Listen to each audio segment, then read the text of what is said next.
at pakiramdaman. Ang panahon, kaibigan, maaraw ba o maulan?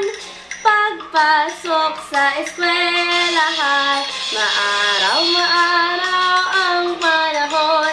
Maaraw ang panahon. Maaraw ang panahon. Maaraw panahon. Tignan natin at pakiramdaman ang panahon, kaibigan.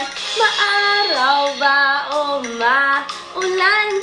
Pagpasok sa eskwelahan, maulan ang panahon.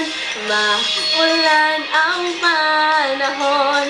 Maulan ang panahon.